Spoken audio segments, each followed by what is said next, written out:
Hello friends, જય સ્વામિનારાયણ. કેમ છો? સ્વાગત છે તમારું મારી યુટ્યુબ ચેનલ શ્રીજા ફૂડ અને મારા કિચનમાં. તો આજે હું તમારી સાથે શેર કરવા જઈ રહી છું ઘઉંના લોટમાંથી બનતા લાદી પાવ, જે તમે પાઉંભાજીમાં પણ ખાઈ શકો છો અને વડાપાઉં બનાવવામાં પણ યુઝ કરી શકો છો. તો ચાલો ફ્રેન્ડ્સ, આપણે લાદી પાવની રેસીપી જોઈ લઈએ. તો લાદી પાઉં બનાવવા માટે આપણે સૌથી પહેલાં ઈસ્ટને એક્ટિવેટ કરીશું. તો તેના માટે મેં અહીંયા 1 કપ ગરમ પાણી લઈ લીધેલું છે. સતત ગરમ પાણી લેવાનું છે. આંગળી અડાડીએ તો આંગળી બળવી ના જોઈએ તેવું આપણે ગરમ પાણી લેવાનું છે. અને હવે આપણે તેમાં 2 ટેબલ સ્પૂન ખાંડ ઉમેરી દઈશું અને ખાંડને સરસ રીતે હલાવીને મિક્સ કરી લેશું અને પાણીમાં ઓગાળી લેશું. ખાંડ ઓગળી જાય ત્યાર પછી આપણે 1 ટેબલ સ્પૂન ભરીને પાણીમાં ડ્રાય ઈસ્ટ ઉમેરી દઈશું અને તેને સરસ રીતે હલાવીને મિક્સ કરી લઈશું. હું અહીંયા ડ્રાય ઈસ્ટનો યુઝ કરી રહી છું, એટલે ઈસ્ટને એક્ટિવેટ કરવું ખૂબ જ જરૂરી છે. પણ જો તમે ઇન્સ્ટન્ટ ઈસ્ટ યુઝ કરતા હોય તો તમારે એક્ટિવેટ કરવાની જરૂર નથી. તો હવે તમે જોઈ શકો છો કે આપણું ઈસ્ટ પાણીમાં સરસ રીતે મિક્સ થઈ ગયું છે.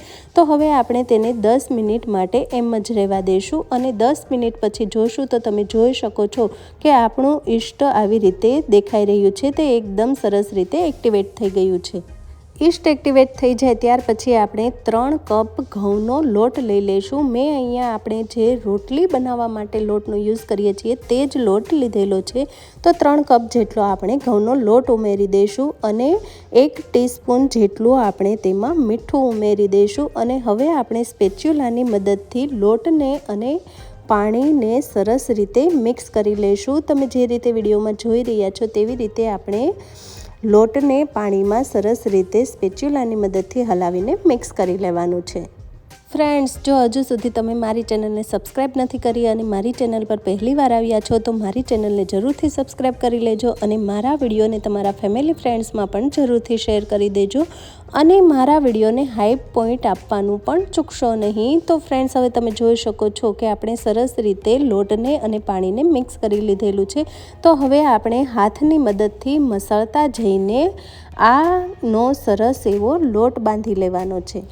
હવે આપણે તેમાં થોડું ગરમ પાણી ઉમેરતા જઈને આપણે જેવો રોટલીનો લોટ બાંધીએ છીએ તેવો ઢીલો લોટ બાંધીને તૈયાર કરી લેવાનો છે. આ લોટને આપણે કઠણ નથી બાંધવાનો, ઢીલો જ રાખવાનો છે. જેટલો ઢીલો લોટ હશે તેટલા જ આપણા પાવ એકદમ સોફ્ટ રૂ જેવા બનીને તૈયાર થશે. તો હવે તમે જોઈ શકો છો કે મેં લોટ બાંધી લીધેલો છે. તો હવે આપણે તેમાં 2 ટેબલ સ્પૂન ભરીને બટર ઉમેરી દઈશું. મેં અહીંયા સોલ્ટેડ બટર લીધેલું છે અને હવે આપણે બટરની સાથે લોટને સરસ એવો મસળી લેશું. બટરની સાથે મસળવાથી આપણો લોટ એકદમ સ્મૂથ બનીને તૈયાર થશે અને બટર સાથે મસળવાથી આપણા લોટના જે આપણે પાવ બનાવીશું તે એકદમ સોફ્ટ રૂ જેવા બનીને તૈયાર થશે.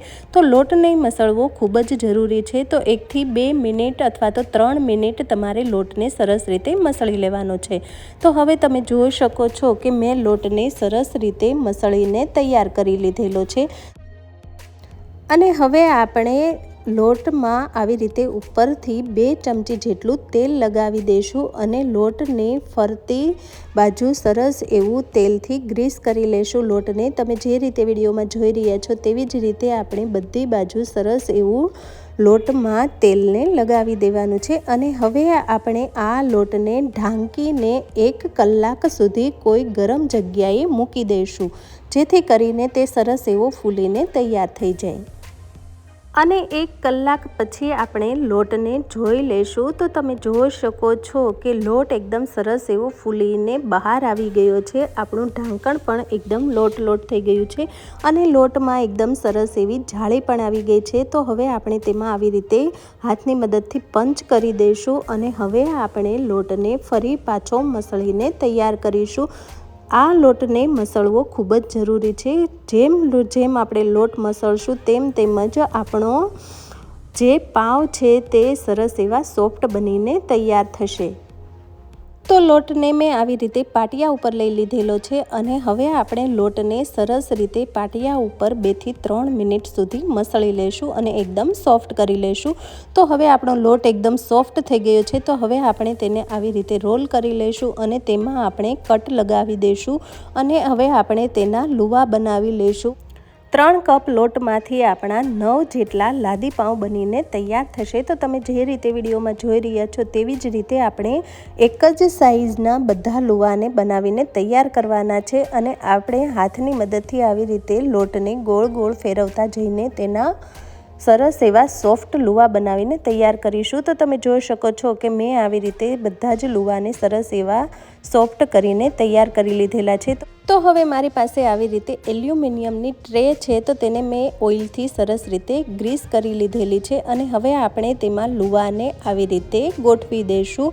જો તમારી પાસે કેક ટીન હોય તો તમે કેક ટીનમાં પણ આ લાદી પાઉંને બનાવીને તૈયાર કરી શકો છો। મારી પાસે કેક ટીન નથી એટલે હું આવી રીતે ટ્રેમાં બનાવી રહી છું। તો તમે જોઈ શકો છો બધા જ લુવાને મેં ટ્રેમાં રાખી દીધેલા છે અને હવે આપણે તેને ઢાંકીને 30 મિનિટ માટે રેસ્ટ આપી દઈશું। કોઈ ગરમ જગ્યાએ રાખી દઈશું જેથી કરીને તે ફરી પાછા ફૂલીને ડબલ સાઇઝના થઈ જાય। 30 મિનિટ પછી આપણે કપડું હટાવીને જોશું તો તમે જોઈ શકો છો કે આપણા જે લુવા હતા તે એકદમ ડબલ સાઇઝના થઈ ગયા છે અને તેમાં વચ્ચે જે જગ્યા હતી તે પણ પૂરાઈ ગઈ છે। તો હવે આપણે આ લુવા ઉપર આવી રીતે થોડું થોડું બ્રશની મદદથી દૂધને લગાવી દઈશું। તમે જે રીતે વિડીયોમાં જોઈ રહ્યા છો તેવી જ રીતે આપણે દૂધ લગાવી દેવાનું છે। દૂધ લગાવવાથી જ્યારે આપણે પાવને બેક કરીશું ત્યારે તેમાં સરસ એવો ઉપરના લેયરમાં ગોલ્ડન બ્રાઉન કલર આવશે જેથી કરીને આપણા પાવ ખૂબ જ સરસ દેખાશે અને દૂધ લગાવાઈ જાય ત્યાર પછી આપણે આવી રીતે થોડા થોડા તલને ઉપરથી છાંટી દઈશું। મેં અહીંયા સફેદ તલને છાંટ્યા છે, તમે ચાહો તો તમે કાળા તલને પણ છાંટી શકો છો અથવા તો ભભરાવી શકો છો। અને હવે મેં ઓવનને પહેલેથી જ 10 મિનિટ માટે પ્રીહીટ કરી લીધેલું હતું 180 ડિગ્રી ઉપર। તો હવે આપણે પ્રીહીટ કરેલા ઓવનમાં આ ટ્રેને રાખી દઈશું અને તેને 20 થી 25 મિનિટ માટે 180 ડિગ્રી પર બેક થવા દઈશું। 23 મિનિટ જેવું થઈ ગયું છે અને તમે જોઈ શકો છો કે આપણા પાઉંમાં એકદમ સરસ એવો ઉપર આવી રીતે ગોલ્ડન બ્રાઉન કલર આવી ગયો છે।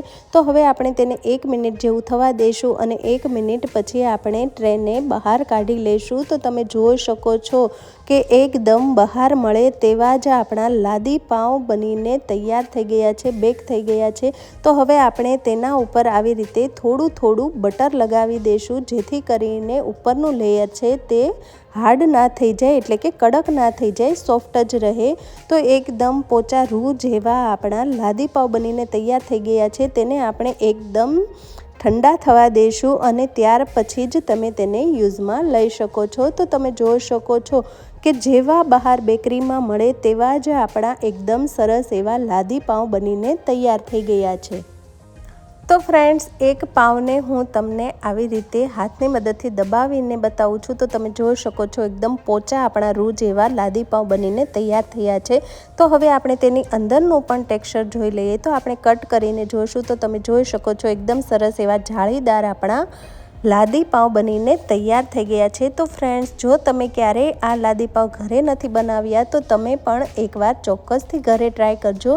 આ લાદી પાઉંને આપણે ઘઉંના લોટમાંથી બનાવ્યા છે, તો બાળકો અને વડીલો બધા જ માટે એકદમ હેલ્ધી છે। તો ફ્રેન્ડ્સ, તમે પણ આ લાદી પાઉં ઘરે ટ્રાય કરજો અને મારા વિડીયોને ફેમિલી ફ્રેન્ડ્સમાં શેર કરવાનું ભૂલતા નહીં। તો ફ્રેન્ડ્સ, ફરી મળીએ નવી રેસીપી સાથે। તો ત્યાં સુધી આવજો, bye bye, thanks for watching.